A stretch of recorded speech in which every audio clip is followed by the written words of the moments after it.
Hi friends, welcome back. This is Lavanya and you're watching Tech8. In today's session, I'm going to share you very informative content. That is, if you have any career gap or educational gap to get IT job, then how much gap is acceptable in IT sector? So many of the candidates have these doubts. So I have a career gap. I have an educational gap. Will I get an IT job? So will I be able to enter back to my IT career due to the career gap? There might be various reasons for career gap due to health reasons or family issues or X and Y Z issues. They have discontinued their career. Then after gap, how many years is acceptable to enter back into an IT industry? So today in our video, I'm going to cover in detail about this. So before that, if you haven't subscribed to my channel and if you're watching my channel for the first time, make sure you subscribe to our channel for regular updates. So without delay, let's get into the video. So now coming into actual topic, how much employment or career gap is acceptable in IT industry to rejoin as an engineer or to rejoin into your work? This is the first point.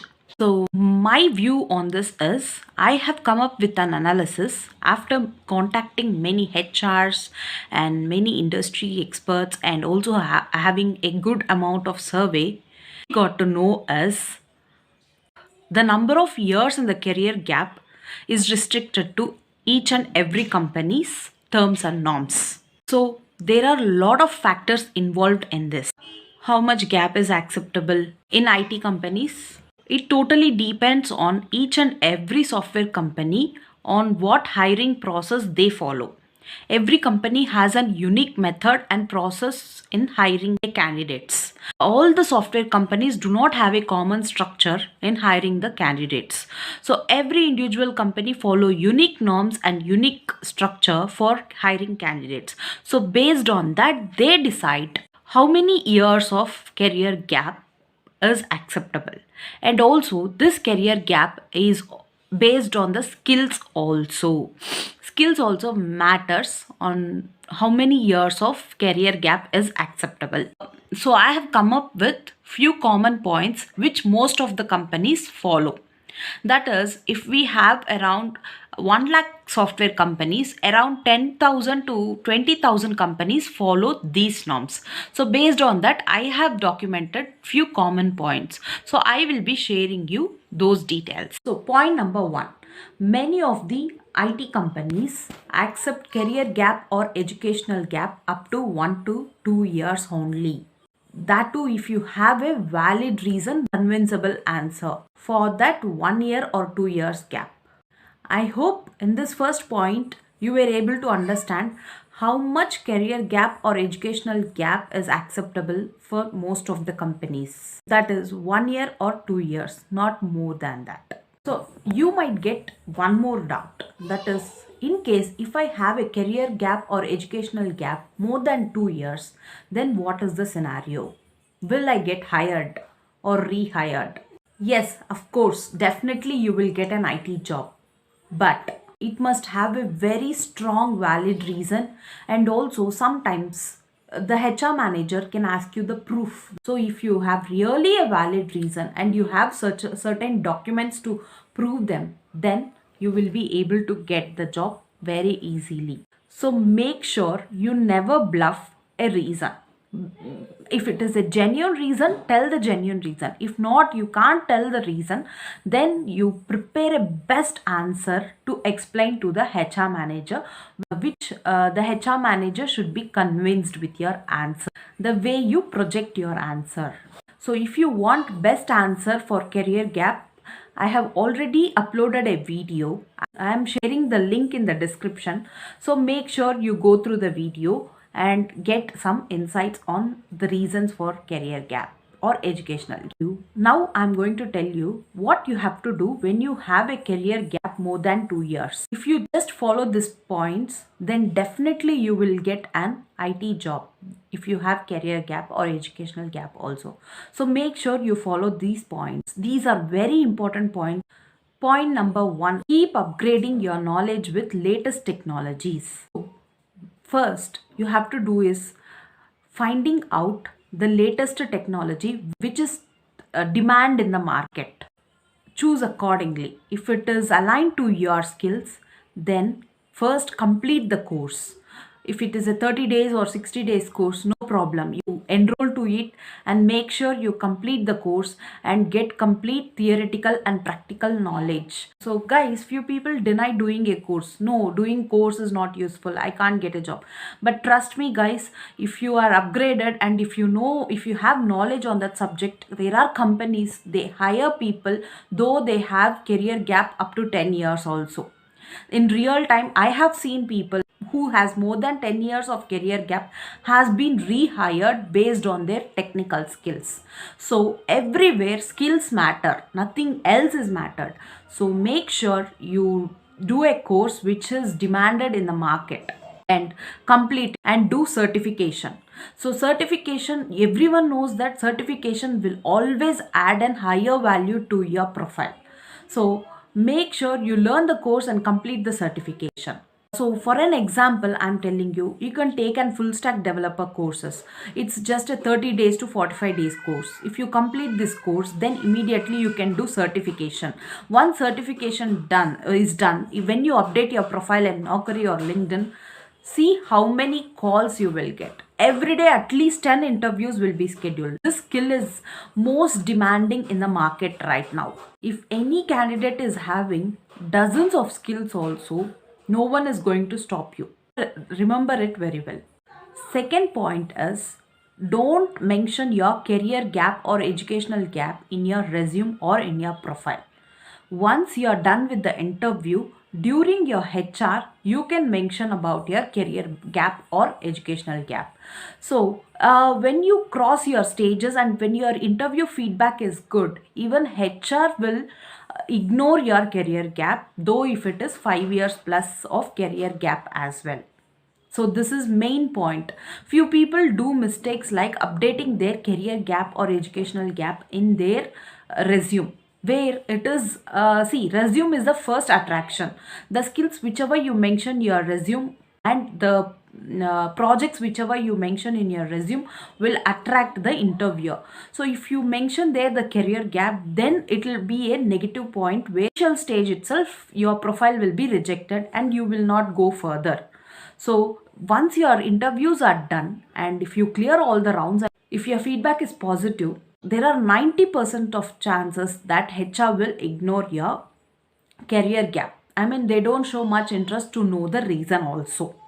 So keep in mind, guys, this is a very, very, very important point. Third point is, if you are rejected in any of the interview, that is you are attending second interview or third interview, if you are being rejected continuously, never ever lose your hopes. See, failure is stepping stone for success. So how many ever interviews you attend, you are getting trained, so that you are getting practiced with the interview questions. If you have failed in one interview, what you will do, you will google those questions and get to know the answers. If you are failing in the second interview also, what you will do, you will google and get to know the right answers. Similarly, if you attend 4 to 5 interviews, sixth interview you will be an 75% of perfect candidate with most of the answers known. So you will be able to answer very confidently than the interviews which you have attended second and third. So guys, trust me, never ever lose your hopes when you are attending the interview and being rejected. Actually, when you reject, that is only good because you will get to know most of the answers.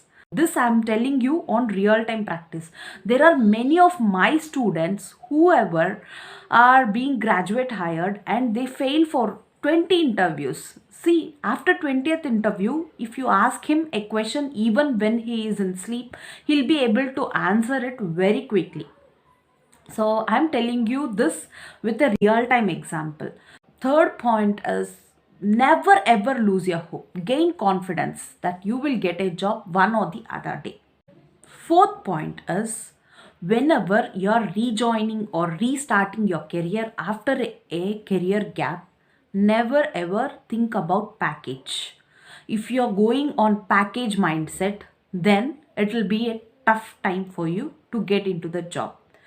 First point to focus is we are getting upgraded and joining into the company. First, get into the company, learn the technology, learn the real time. With low package is also fine, or the package which you were earning earlier, with the same package, if they are hiring you, that's okay, fine, because you are getting into a company and you are again starting your career as a fresh, because you have lost the experience. I mean, you have a career gap where you would have lost the market trend or the practice, how real experience. So you have to again start from the fresh. So in that time, most of the companies will don't give you high packages or the package which you expect.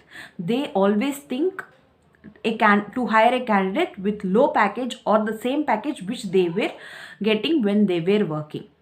So keep in your mind that first let me re-enter into the company, and then once I gain experience and good hands-on, then you can switch in an year. So this is the solid reason for the success, guys. Re-entering, gain experience, then you can switch your company with good package. So never ever keep package in your mind when you are trying to re-enter in software company after career gap. The key takeaways from this video should be like, first point is upgrade your skills to the latest skill which is demand in the market. Second one is keep attending interviews. That is, every day you apply jobs. Wherever you find the job posting, just apply if it is your relevant skill. Daily you have to update your profile in Naukri, LinkedIn and other job portals. Third point is never ever lose your hopes.